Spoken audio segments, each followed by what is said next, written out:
लंबी और कठिन यात्रा तय करने के बाद योगी बने मालूशाही हुण देश के उस राजमहल के द्वार तक पहुंचते हैं जहां अब राजुला अपने पति रिखीपाल के साथ निवास करती थी। उन्होंने द्वार पर खड़े होकर भिक्षा की पुकार लगाई। अलख निरंजन भिक्षा दे माता, अलख निरंजन भिक्षा दे माता। गहनों और राजसी वस्त्रों से सुसज्जित महल के भीतर से एक सुंदर सी स्त्री बाहर आती है। वह और कोई नहीं बल्कि राजुला ही थी, लेकिन उसके चेहरे पर गहरी उदासी थी। हे योगी, जिसे अपना कहा वह ना मिला तो ये राजसी वैभव किस काम का? अब आप ही बताइए, मेरा भाग्य कैसा है? कुमाऊं की पावन धरती पर कत्यूर वंश के एक प्रतापी और धर्मनिष्ठ राजा राज्य करते थे, जिनका नाम था राजा दुलाशाह। राजा दुलाशाह का राज्य समृद्ध था, प्रजा खुशहाल एवं सुखी थी, परंतु राजमहल के भीतर एक गहरा अभाव पल रहा था, क्योंकि राजा दुलाशाह की कोई संतान न थी। संतान की इसी वेदना ने एक दिन उन्हें कुमाऊं के परम पवित्र धाम बागेश्वर के बागनाथ मंदिर की शरण में पहुंचा दिया, जहां सरयू और गोमती के संगम तट पर भगवान शिव स्वयं बागनाथ के रूप में विराजते हैं। हे बागनाथ, मैंने जीवन भर धर्म निभाया है, परंतु आज संतान के बिना मेरा वंश सोना पड़ गया है। मुझे पुत्र या पुत्री का सुख दीजिए प्रभु। राज्य का वैभव भी उस माँ के लिए शून्य है जिसकी गोद खाली हो। मेरी गोद भर दीजिए महादेव, यही मेरे जीवन की एकमात्र कामना है। राजा की प्रार्थना अभी पूर्ण भी नहीं हुई थी कि तभी उनकी दृष्टि मंदिर के दूसरे कोने में खड़े एक दंपत्ति पर पड़ी। वह दंपत्ति जोड़ा हिमालय पार भोट देश के समृद्ध व्यापारी सुनपत और उनकी पत्नी थे, जो संतान की इच्छा लेकर उसी शिवधाम में उपस्थित थे। क्या आप कोई यात्री है? जी, भोट देश से आया व्यापारी हूँ। नाम है सुनपत सौका। हम दोनों संतान की कामना लेकर बागनाथ के चरणों में आए हैं। इसका मतलब हमारी व्यथा एक ही है। मैं कत्यूर वंश का राजा दुलाशाह हूँ और संतानहीनता का दुख मुझे भी यहाँ खींच ले आया। दो अलग जीवन, दो अलग प्रदेश, पर एक ही पीड़ा। मानो स्वयं भगवान शिव ने उन्हें इसी क्षण में मिलाया। सुनपत, यदि भगवान बागनाथ की कृपा से मेरे यहाँ पुत्र हुआ और तुम्हारे यहाँ पुत्री, तो मैं वचन देता हूँ कि एक दूसरे से उनका विवाह करवाऊंगा। और यदि मेरे यहाँ पुत्र और आपके यहाँ पुत्री हुई तो भी हम समधि बनेंगे। भगवान बागनाथ को साक्षी मानकर हम यह वचन देते हैं, यदि हमारे घर संतान हुई तो बड़े होने पर उन्हें एक दूसरे के साथ विवाह बंधन में बांधेंगे। इस प्रकार बागनाथ मंदिर के पवित्र गर्भगृह से शिव को साक्षी मानकर लिया गया एक वचन भविष्य में कुमाऊं की अमर प्रेम गाथा को जन्म देने वाला था। वचन देकर दोनों अपने अपने देश वापस लौट गए, परंतु उन्हें क्या पता था कि आज बोया गया यह एक संकल्प समय के साथ प्रेम, वियोग और संघर्ष की अमर कथा बनेगा। समय अपनी चाल चलता रहा, ऋतुएं बदलती रहीं, महीने बीते और एक दिन बागनाथ के चरणों में मांगा गया वह वरदान साकार होने लगा। कत्यूर नरेश राजा दुलाशाह के महल में खुशी का वह दिन भी आ गया जिसका वर्षों से सभी को इंतजार था। रानी ने एक सुंदर और तेजस्वी पुत्र को जन्म दिया और उसका नाम मालूशाही रखा गया। और उधर हिमालय पार भोट देश में सुनपत शौका के घर भी किलकारी गूंजी।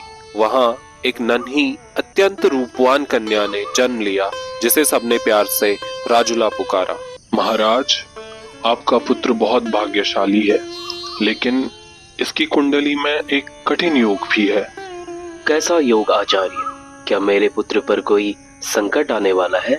यदि इस बालक का विवाह इसके जन्म के 5वें दिन के भीतर किसी नवरंगी कन्या से नहीं किया गया तो इसकी आयु पर भारी संकट आ सकता है। नवरंगी कन्या? इसका क्या अर्थ है आचार्य?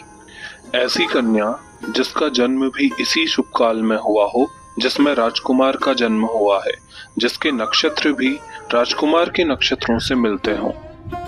महाराज, समय बहुत कम है, जल्दी कुछ कीजिए महाराज, हमारे पुत्र को बचाइए महाराज। तभी राजा दुलाशाह को बागनाथ मंदिर का वह पवित्र क्षण याद आता है जहां उन्होंने सुनपत शौका को शादी का वचन दिया था। रानी घबराओ मत, ईश्वर ने हमारे पुत्र की रक्षा का मार्ग पहले ही बना दिया है। सुनपत सौका के घर भी इसी समय संतान जन्मी है। वही बालिका हमारे मालूशाही का जीवन बचाएगी। तुरंत भोट देश जाओ और सुनपत सौका से कहना, बागनाथ के सामने लिए गए वचन को निभाने का समय अब आ गया है। सचमुच वह घड़ी आ ही गई जब मेरी बेटी राजुला कत्यूर राजकुमार के जीवन की रक्षा करेगी। महाराज से बोलना, हमें यह संबंध स्वीकार है। जन्म के 5वें ही दिन राजुला और मालूशाही का प्रतीकात्मक विवाह हो गया। दोनों को कुछ भी ज्ञात नहीं था, लेकिन भाग्य ने उन्हें उसी क्षण एक अदृश्य डोर से बांध दिया था। समय बीतता रहा और राजमहल में जीवन धीरे धीरे सामान्य होने लगा, पर नियति को कुछ और ही स्वीकार था। एक दिन अचानक कत्यूर नरेश राजा दुलाशाह अस्वस्थ पड़ गए। रोग तीव्र था और किसी को समझने का अवसर भी ना मिला। कुछ ही दिनों में वह महान राजा इस संसार को छोड़कर चले गए। राजमहल शोक में डूब गया, रानी का सहारा टूट गया और नन्हा मालूशाही पिता के स्नेह से वंचित हो गया। राजा दुलाशाह के अचानक निधन ने पूरे राज्य को शोक और भय में डुबो दिया और प्रजा ने राजुला को ही दुर्भाग्य का कारण मान लिया। धीरे धीरे यह विश्वास फैल गया कि उस बाल विवाह के बाद ही कत्यूर वंश पर यह विपत्ति आई है। रानी ने भी परिस्थिति के दबाव में यह मान लिया कि उस विवाह संबंध को भुला देना ही राज्य और राजकुमार के हित में है। उस दिन यह निर्णय हो गया कि राजकुमार मालूशाही को जीवन भर यह सत्य नहीं बताया जाएगा कि उसका विवाह शिशु अवस्था में ही राजुला से हो गया है। वर्ष बीतते गए। कत्यूर राज्य में नन्हा मालूशाही अब किशोर हो चुका था। तेजस्वी मुख, दृढ़ कंधे और राजसी आभा, वह अपने पिता की छवि सा प्रतीत होता था। शस्त्र विद्या, घुड़सवारी और राजकाज की शिक्षा में वह शीघ्र ही निपुण हो गया। वहीं दूसरी ओर भोट देश में नन्ही राजुला भी अब युवती बन चुकी थी। उसकी सुंदरता में पहाड़ों की निर्मलता और स्वभाव में गहरी कोमलता थी। एक दिन राजुला अपनी माँ के साथ बैठी थी, तभी उसने मुस्कुराकर माँ से पूछा, माँ, दिशाओं में कौन सी दिशा सबसे प्यारी और पेड़ों में कौन सा पेड़ सबसे बड़ा? गंगाओं में कौन सी गंगा सबसे बड़ी और देवों में कौन से देव सबसे बड़े? देशों में कौन सा देश सबसे बड़ा और राजाओं में कौन सा राजा सबसे बड़ा? दिशाओं में पूर्व दिशा सबसे प्यारी मानी जाती है, क्योंकि वहीं से सूर्य उगता है और उसी से जग में प्रकाश फैलता है। पेड़ों में पीपल सबसे बड़ा और पूजनीय माना जाता है, क्योंकि उसमें देवताओं का वास होता है। देवों में महादेव सबसे बड़े हैं, क्योंकि वे संहार और सृजन दोनों की स्वामी हैं। देशों में रंगीला बैराट सबसे बड़ा और समृद्ध माना जाता है। राजाओं में रंगीला मालूशाही सबसे बड़ा माना जाता है, क्योंकि वह वीर और न्यायप्रिय है। मालूशाही और बैराट का नाम सुनते ही राजुला के मन में जैसे कोई दीपक जल उठा। वह कुछ देर तक सोचती रही और फिर अपनी माँ से बोली, माँ, तुमने कहा ना राजाओं में मालूशाही सबसे बड़े हैं और देशों में बैराट सबसे सुंदर है, तो मेरी शादी भी वहीं करना। बेटी के ये शब्द सुनते ही माँ का चेहरा जैसे एक पल को फीका पड़ गया। जिस बात को उसने बरसों से दिल के भीतर छिपा कर रखा था, वही बात अनजाने में आज सामने आ चुकी थी। बेटी, ऐसी बातें यूं ही नहीं कही जाती। शादी ब्याह भाग्य से होता है, मन चाहने से नहीं। समय आने पर जो तुम्हारे भाग्य में होगा वही होगा। राजुला के मन में पहली बार बैराट और मालूशाही का नाम अंकुरित हुआ ही था, तभी शौकादेश पर अचानक एक नया संकट आन खड़ा हुआ। हुण देश का शक्तिशाली राजा रिखीपाल, जिसका स्वभाव अत्यंत कठोर और अभिमानी माना जाता था, उसने सुनपत शौका के पास राजुला के विवाह का प्रस्ताव भेजा। हमने सुना है कि तुम्हारी पुत्री राजुला अत्यंत सुंदर और गुणी है। हम उसे अपनी रानी बनाना चाहते हैं। यदि यह प्रस्ताव स्वीकार नहीं किया गया तो हूण सेना शौका देश पर चढ़ाई करेगी और तुम्हारा राज्य नष्ट कर दिया जाएगा। संदेश समाप्त होते ही घर में सन्नाटा छा गया। सुनपत का चेहरा कठोर हो गया और राजुला की माँ के हाथ कांपने लगे। हूण राजा रिखीपाल की शक्ति हम सब जानते हैं। उसकी सेना पहाड़ों को रौंदते हुए आती है। यदि हमने इनकार किया तो तो पूरा सौका देश संकट में पड़ जाएगा। पर हम अपनी राजुला की शादी उस क्रूर राजा के साथ कैसे करवा दे? नहीं, मैं ऐसा कभी नहीं होने दूंगी। दरवाजे की ओट में खड़ी राजुला सब कुछ सुन चुकी थी। एक ओर उसके मन में देश पर आने वाली विपदा का भय था और दूसरी ओर उसके मन में बस मालूशाही का नाम बार बार अंकुरित हो रहा था। नियति अब तेजी से राजुला के जीवन को उस दिशा में मोड़ने वाली थी जहां प्रेम और संघर्ष आमने सामने खड़े थे। एक रात जब पहाड़ों पर चांदनी फैली हुई थी और सारा संसार निद्रा में डूबा हुआ था, राजुला और मालूशाही दोनों ने एक ही स्वप्न देखा। आए रे मिलन तो है, आए रे मिलन तो है, आए रे मिलन तो है, आए रे मिलन तो है, आए रे मिलन तो है, आए रे मिलन तो है। उन्होंने स्वयं को एक उजियारे शांत वन में खड़ा पाया। आप कौन हैं? मैं बैराट का राजा रंगीला मालूशाही हूँ। और तुम कौन हो? मैं शोका देश की राजुला हूँ।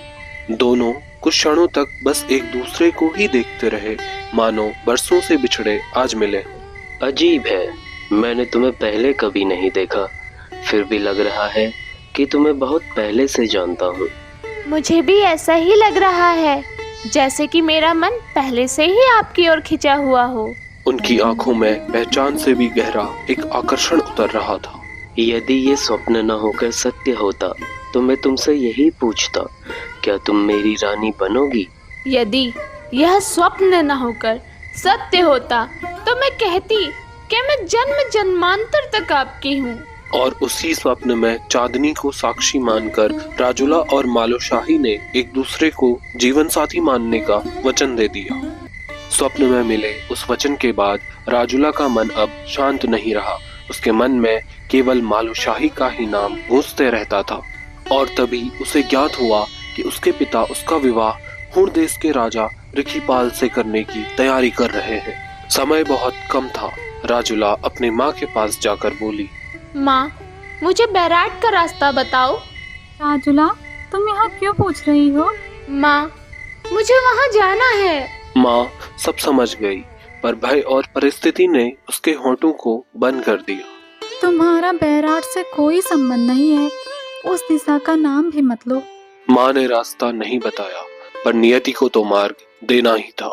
उसी रात सबके सो जाने के बाद राजुला चुपचाप उठी और उसने हीरे की अंगूठी अपने पास रखकर बिना किसी को बताए घर से निकल पड़ी। पहाड़ों की कठिन पगडंडियां, घने वन, ठंडी हवाएं सब पार करती हुई राजुला मुंस्यारी से होते हुए बागेश्वर पहुंची और बागनाथ मंदिर के सामने खड़ी हो गई। उसी बागनाथ मंदिर के सामने जहां उसके भाग्य का वचन लिया गया था, राजुला ने सच्चे मन से प्रार्थना की। हे बागनाथ, मैं अपने स्वामी को खोजने निकली हूँ, कृपया मुझे मार्ग दिखाइए। कहते हैं उसी क्षण मंदिर के प्रांगण से उड़ता हुआ एक कफू पक्षी राजुला के सामने आया और फिर उड़ चला। राजुला को लगा मानो वह पक्षी उसे बुला रहा हो और वह उसके पीछे पीछे चल पड़ी। बड़ी बड़ी घाटियों, नदियों व पहाड़ों के बीच कफू पक्षी मार्ग दिखाता रहा और अंततः राजुला बैराट गढ़ी पहुंच गई। उधर बैराट में मालूशाही भी राजुला को लाने का फैसला कर चुका था, पर उसकी माँ ने उसे रोकने के लिए नींद आने वाली जड़ी बूटी खिला दी। जड़ी बूटी के प्रभाव से मालूशाही गहरी निद्रा में डूब गया। लंबी यात्रा तय करने के बाद राजुला अंततः उस कक्ष तक पहुंची जहां मालूशाही सो रहा था। वही चेहरा जो उसने स्वप्न में देखा था, वही व्यक्ति जिसे उसने अपना मान लिया था। राजुला ने उसे पुकारा, पर वह नींद से नहीं जागा। इस घटना से राजुला दुखी होकर रोने लगती है। मालूशाही, मैं तुम्हें खोजने के लिए यहाँ तक आ गई, पर तुम मुझसे मिलने के लिए जागे तक नहीं। राजुला ने हीरे की अंगूठी और एक पत्र मालूशाही के सिरहाने पर रख दिया और निराश होकर वापस अपने देश लौट गई। अगली सुबह जब औषधि का प्रभाव समाप्त हुआ तो मालूशाही गहरी निद्रा से जागा और उसकी दृष्टि सिरहाने के पास रखी अंगूठी और पत्र पर पड़ती है। पत्र पर लिखा था, मालूशाही, मैं राजुला तुम्हें खोजते हुए बैराट आई थी, पर तुम गहरी निद्रा के वश में थे।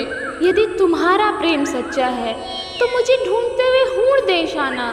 मेरे पिता मेरा विवाह हूर देश के क्रूर राजा रिखीपाल के साथ कराने जा रहे हैं। मैं तुम्हारी प्रतीक्षा करूंगी। राजुला का पत्र पढ़ने के बाद मालूशाही का मन बेचैन हो उठा। इस व्याकुलता में उसे गुरु गोरखनाथ का स्मरण हुआ। मालूशाही ने गुरु गोरखनाथ की शरण में जाने का फैसला किया। घने वन के बीच गुरु गोरखनाथ तपस्या में लीन थे।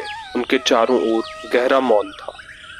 गुरुदेव, आपका शिष्य मालूशाही आपकी शरण में आया है। कृपया कर मेरी सहायता कीजिए। राजकुमार, प्रेम के मोह में राजपाट त्यागना उचित नहीं है।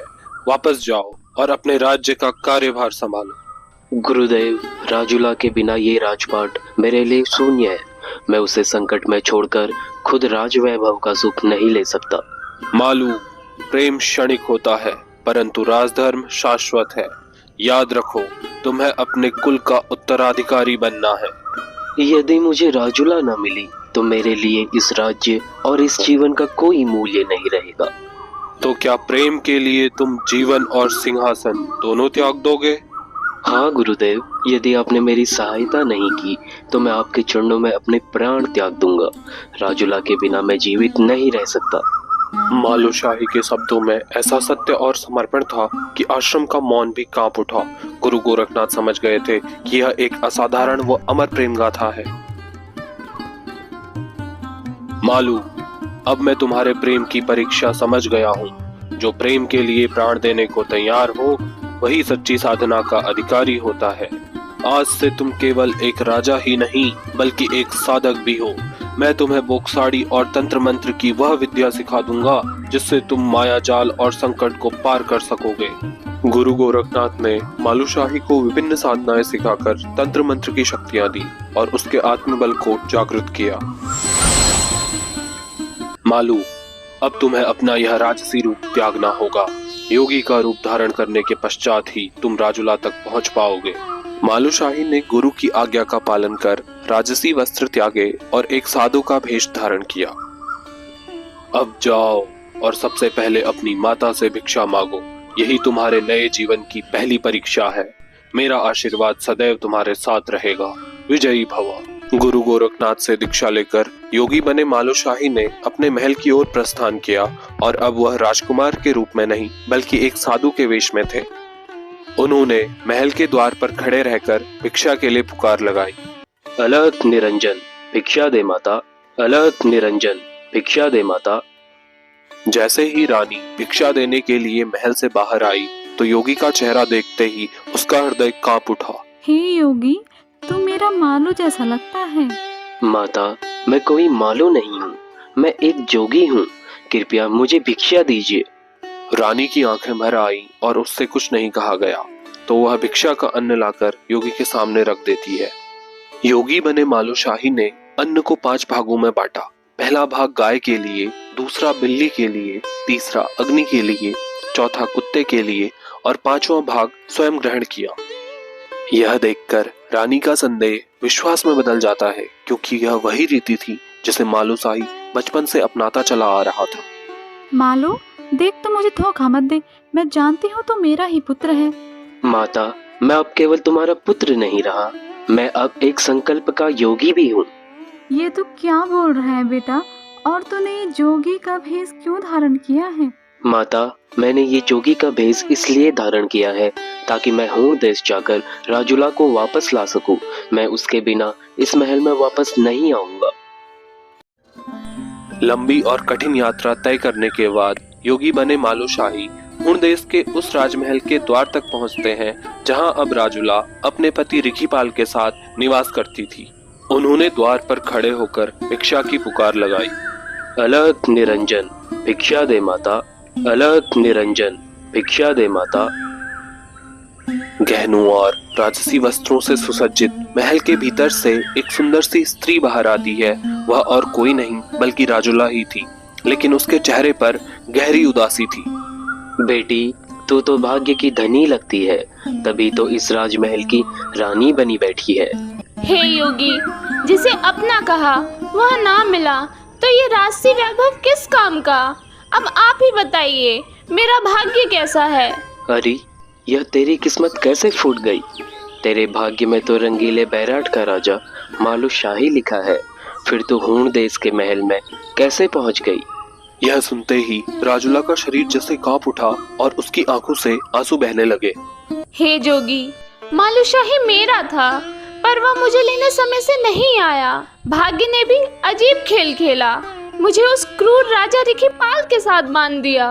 योगी का भेष धरे मालू शाही कुछ क्षण तक उसे देखता रहा और फिर धीमे स्वर में बोला, राजुला, क्या तू अपने मालू शाही को पहचान न पाई? राजुला ने चौंक कर योगी की तरफ देखा। राजुला अब जान चुकी थी कि यही मालू शाही है। मालू, तुम सचमुच आ गए? मैं तुम्हें लेने आया हूँ राजुला। मैं अब तुम्हें यहाँ एक पल भी नहीं रहने दूंगा। वर्षों का विरह उस क्षण पिघल गया, पर नियति की अग्नि परीक्षा तो अभी भी शेष थी।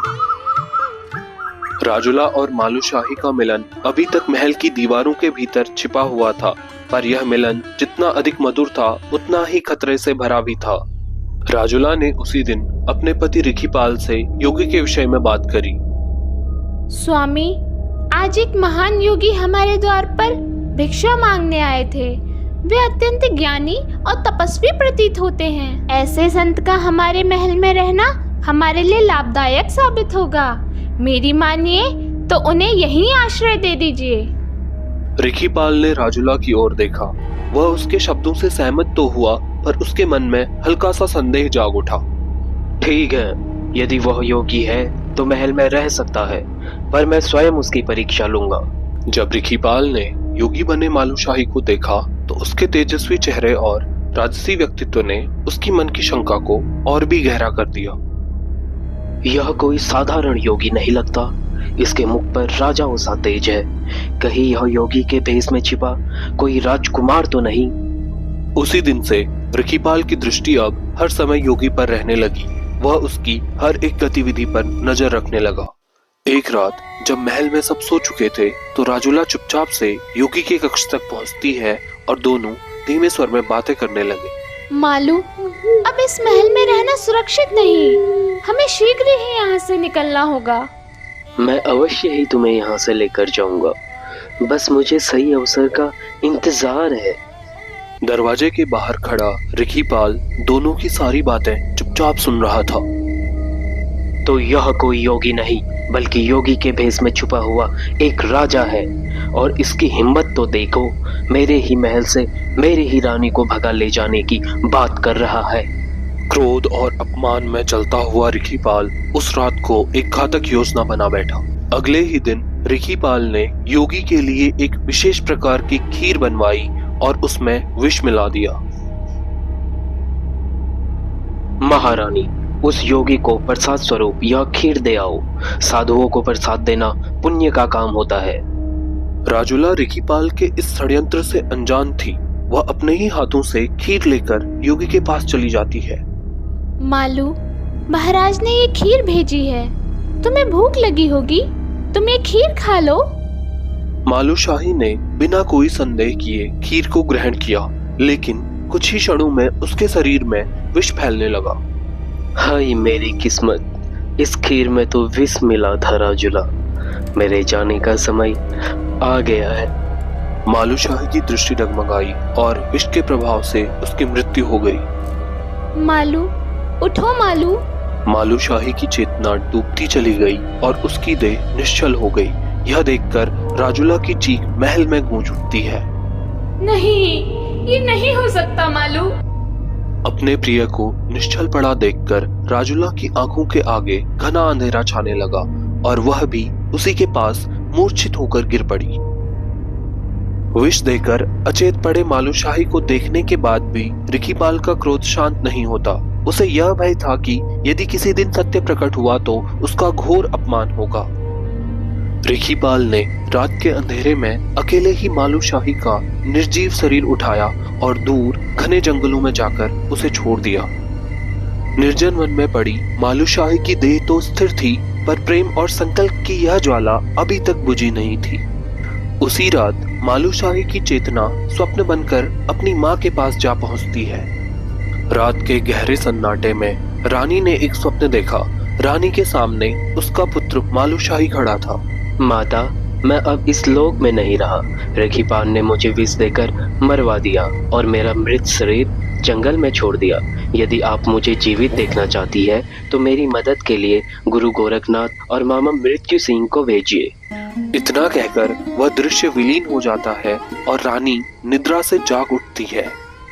रानी ने तुरंत ही अपने भाई मृत्यु सिंह को बुलाया और गुरु गोरखनाथ को भी यह संदेश भिजवाया। भैया, मैंने स्वप्न में मालू को देखा है। वह एक बहुत बड़े संकट में है। तुम गुरु गोरखनाथ के साथ हो देश को निकलो और मालू को खोजकर वापस लाओ। गुरु गोरखनाथ और मामा मृत्यु सिंह तुरंत हुण देश की ओर निकल पड़ते हैं और अंततः उन्हें वह स्थान मिल जाता है जहां मालू शाही की देह निर्जीव पड़ी थी। गुरु गोरखनाथ ने शांत दृष्टि से मालू शाही की देह को देखा और उन्होंने मोक्षाड़ी विद्या की साधना आरंभ करी। गुरु गोरखनाथ ने अपनी योग शक्ति से प्राण संचार को स्थापित किया। कुछ ही क्षणों के बाद मालू शाही की उंगलियां हिलने लगी, उसकी सांसें वापस चलने लगी और उसकी आंखें धीरे धीरे खुलने लगी। मृत्यु को जीतकर मालू शाही पुनः जीवित हो उठा। अब उसका प्रेम और संकल्प पहले से और भी प्रबल हो चुका था। पुनर्जीवित होने के बाद मालू शाही ने विलंब नहीं किया और अपनी सेना सहित हुण देश पर आक्रमण कर दिया। भीषण संघर्ष के बाद उसने रिखीपाल को परास्त किया और राजुला को उसके बंधन से मुक्त करा लिया।